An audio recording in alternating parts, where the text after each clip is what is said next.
அனைவருக்கும் வணக்கம். நம்ம வாங்குற சம்பளம் வருஷம் உயர்ந்துட்டு போகுதோ இல்லையோ, நம்ம வாங்கக்கூடிய பொருட்களோட விலையும் அத்தியாவசிய பொருட்களோட விலையும் உயர்ந்துட்டே தான் போகுது.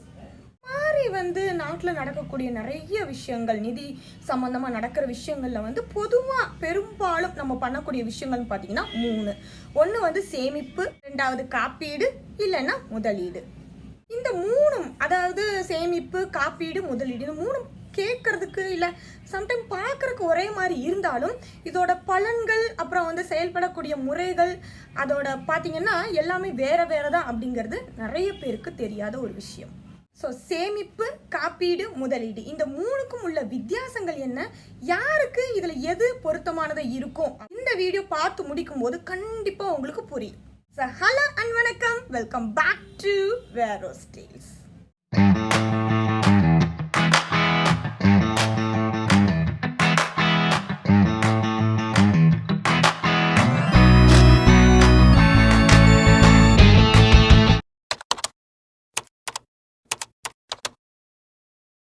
நம்ம சேனலையும் புதுசாக பார்த்துட்டு இருந்தீங்க அப்படின்னா கண்டிப்பாக சப்ஸ்கிரைப் பண்ணி அந்த பெல் பட்டனையும் அமர்த்தி எனக்கு சப்போர்ட் பண்ணுங்க. இன்னும் இந்த மாதிரி நிறைய வீடியோஸ் போடுறதுக்கு எனக்கு ஊக்குவிப்பாக இருக்கும். சரி, வாங்க பார்த்துடலாம். சேமிப்பு, காப்பீடு, முதலீடு, இந்த 3 பற்றியும். 3 விஷயங்களும் பார்த்தீங்கன்னா நம்ம மக்கள் எதுக்காக பண்ணுவாங்கன்னு பார்த்தீங்கன்னா, பொதுவாக இருக்கக்கூடிய எண்ணங்கள் நமக்கு ஒரு ஃப்யூச்சரில் எதிர்காலத்தில் நமக்கு ஒரு வருமானம் மாதிரி இருக்கணும், 2வது வருமானம் மாதிரி. நம்ம ஏற்கனவே ஒரு வருமானம் வச்சுட்டு இருப்போம், எக்ஸ்ட்ராவாக நம்மளுக்கு ஒரு வருமானம் வர்ற மாதிரி இருக்கணும் அப்படின்னு நினச்சி தான் இந்த 3ஐயும் பண்ணுறோம். ஆனால் இந்த 3ல் எது நம்மளுக்கு வருமானம் தரக்கூடியது, எது வேற பலன் தரக்கூடியது அப்படின்னு இப்போ நீங்கள் டீட்டெயிலாக பார்க்கலாம் வாங்க. சேமிப்பு தான் நம்ம முதல்ல பார்க்க போகிறோம் இல்லையாங்க. நம்ம எல்லாரும் பண்ணக்கூடிய ஒரு விஷயம். அது சிறு சேமிப்பாக இருந்தாலும் சரி, நம்ம வங்கிகள், போஸ்ட் ஆஃபீஸில் சேமிக்கக்கூடிய சேமிப்பு நாளும் சரி, நம்ம பண்ணுற ஒரு விஷயம் சேமிப்பு இல்லையா. சேமிப்பு அப்படிங்கிறது நான் ஒரு விஷயம் உங்களுக்கு சொல்லணும்னு நினைக்கிறேன், அது வருமானம் கிடையாது, 2வது வருமானமாக நீங்கள் அதை கருத முடியாது.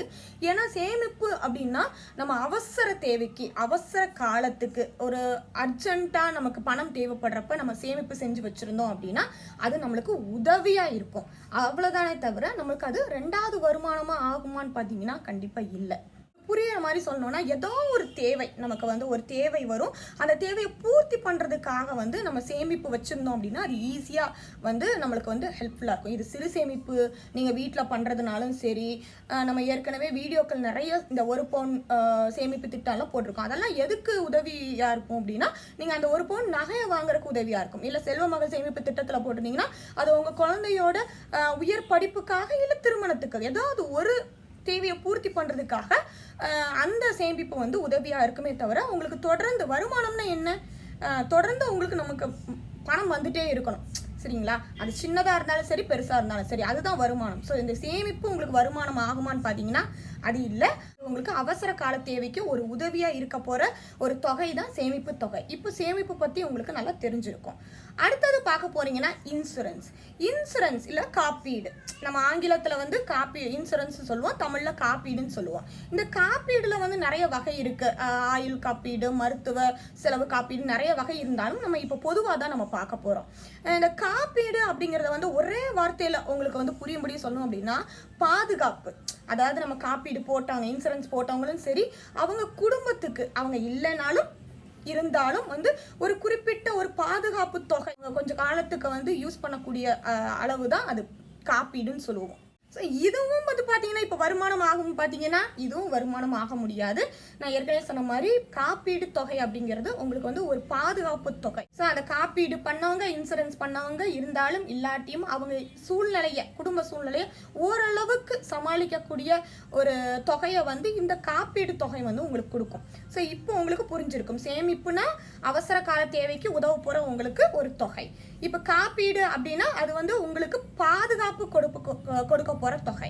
இப்ப அடுத்தது கடைசியா பாத்தீங்கன்னா முதலீடு அப்படின்னா நம்ம ஒரு திட்டத்துல, ஏதாவது ஒரு திட்டத்துல நம்மளோட பணத்தை போட்டு அதுல இருந்து நமக்கு அதிகப்படியான ஒரு வருமானம் எக்ஸ்ட்ராவா ஒரு வருமானம் வர்றது தான் முதலீடு. இப்போ வந்து வருமானம் உங்களுக்கு தரக்கூடியதுன்னு உங்களுக்கு புரிஞ்சிருக்கும், அது முதலீடு மட்டும்தான்.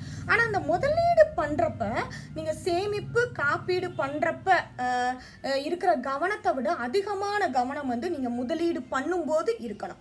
ஏன்னா உங்களுக்கு வந்து கண்டிப்பா ஒரு எக்ஸ்ட்ராவா ஒரு வருமானம் வரணும் அப்படின்னு நீங்க நினைச்சீங்கன்னா கண்டிப்பா உங்களோட பணத்தை நீங்க முதலீடுல தான் பண்ணணும்.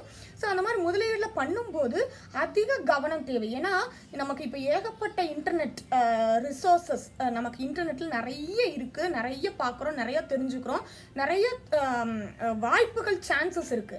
ஆனா அது எது நல்லது எதுக்கு தரக்கூடியதுன்னு யோசிச்சு நீங்க பண்ண வேண்டிய கடமை வந்து உங்க கையில தான் இருக்கு. இந்த முதலீடுன்னு பாத்தீங்கன்னா நீங்க அது வந்து உங்க பணத்தை கடன் பத்திரங்கள் முதலீடு பண்றதுல இருந்து இல்ல மியூச்சுவல் ஃபண்ட்ஸ் இல்ல இது நிறைய இருக்கு முதலீடு பண்றதுக்கான விஷயங்கள். ஸோ அந்த மாதிரி செய்யறப்ப உங்க குடும்பத்துக்கும் உங்க வருமானத்துக்கும் எது சரியா வருமோ அதை யோசிச்சு பண்ணுங்க. இப்போ வருமானம் தரக்கூடியது எதுன்னு பார்த்தீங்கன்னா கண்டிப்பாக முதலீடு தான். இப்போ உங்களுக்கு புரிஞ்சிருக்கும். ஆனால் இந்த மூணையும் வந்து எல்லாராலையும் பண்ண முடியாது இல்லையா? சில பேர் வந்து சேமிப்பு மட்டும் பண்ணுவாங்க, சில பேர் காப்பீடு மட்டும் போட்டிருப்பாங்க, சில பேர் இந்த மூணையும் செஞ்சுருப்பாங்க. ஸோ வந்து உங்கள் குடும்பத்துக்கும் உங்கள் சூழ்நிலைக்கும் உங்கள் வருமானத்துக்கும் எது பொருத்தமானதாக இருக்கும். சப்போஸ் சேமிப்பு மட்டும்தான் இருக்கும் அப்படின்னா நீங்கள் சேமிப்பு பண்ணுங்க, இல்லை காப்பீடு மட்டும்தான் பண்ண முடியும் அப்படின்னா காப்பீடு பண்ணுங்க. ஆனால் சில பேரால இந்த மூணையும் செய்ய முடியும். என்னால் செய்ய முடியும், எனக்கு இந்த 3 வேணும் என் குடும்பத்துக்கு அப்படின்னு நினைக்கிறவங்க வந்து என்ன பண்ணணும் அப்படின்னா உங்களுடைய வருமானத்தில் 5% இன்சூரன்ஸ்க்கும் 15% காப்பீட்டுக்கும் 10% சேமிப்பு பண்ணணும் அப்படின்னு சொல்லி நிதித்துறை ஆர்வலர்கள் வந்து சொல்றாங்க. அவசர கால தேவைக்கு நமக்கு உதவி, நம்ம குடும்பத்துக்கும் நமக்கும் பாதுகாப்பு, அப்புறம் வந்து அதிகப்படியான வருமானம், அதாவது 2வது வருமானமும் நம்மளுக்கு ஒரு தொகை கிடைக்கணும் அப்படின்னா இந்த 3ஐயும் நீங்க பண்ணணும். சரிங்களா? அப்பதான் உங்களுக்கு முழு பலன் கிடைக்கும். இல்லை எனக்கு இது மட்டும்தான் முடியும் அப்படின்னா நீங்கள் எது பண்ணுறதுனாலும் யோசிச்சு பண்ணுங்க. இப்போ சுருக்கமாக நான் சொல்லிடுறேன். சேமிப்புனா அவசர கால தேவைக்கு உங்களுக்கு ஒரு உதவியாக தக போகிற ஒரு தொகை. காப்பீடு தான் உங்களுக்கும் உங்கள் குடும்பத்துக்கும் கொடுக்க போகிற ஒரு பாதுகாப்பு. அப்புறம் 3வது முதலீடுன்னு பார்த்தீங்கன்னா உங்களுக்கு 2வது வருமானம் தரக்கூடிய ஒரு முதலீடு. ஸோ வந்து இப்போ உங்களுக்கு புரிஞ்சிருக்கும் என்னென்ன இந்த 3க்கும் உள்ள வித்தியாசங்கள் என்னென்ன அப்படின்னு வந்து கண்டிப்பாக புரிஞ்சிருக்கும். கண்டிப்பாக இந்த 3ல் எதையாவது ஒன்றாவது கண்டிப்பாக செய்யுங்க.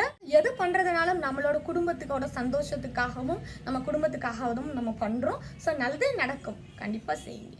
ஸோ என்னங்க வீடியோ பார்த்துருப்பீங்க. கண்டிப்பாக இப்போ வந்து ஒரு சில விஷயங்கள் வந்து உங்களுக்கு புரிஞ்சிருக்கும். இதுக்கு முன்னாடி புரியாத சில விஷயங்கள் இப்போ இந்நேரம் புரிஞ்சிருக்கும். ஸோ அப்படின்னு நம்புகிறேன். இந்த வீடியோ உங்களுக்கு கண்டிப்பாக பிடிக்கும்னு நம்புகிறேன். இந்த வீடியோ யாருக்காவது உபயோகமானதாக இருக்கும் அப்படின்னா கண்டிப்பாக ஷேர் பண்ணி விடுங்க. இந்த வீடியோ பற்றி நீங்கள் என்ன நினைக்கிறீங்க அப்படிங்கிறத கீழே இருக்கிற கமெண்ட் செக்ஷனில் மறக்காமல் கமெண்ட் பண்ணுங்கள். உங்களோட கமெண்ட்ஸ் வேல்யூபிள் கமெண்ட்ஸை படிக்கிறதுக்கு நான் எப்பவும் ஆவலாக இருப்பேன். முடிந்தவரை நான் எல்லாருக்கும் ரிப்ளை பண்ணுவேன். இந்த மாதிரி வேறொரு நல்ல வீடியோவில் வந்து உங்களை மீண்டும் சந்திக்கிறேன். Until then, bye from Veronica.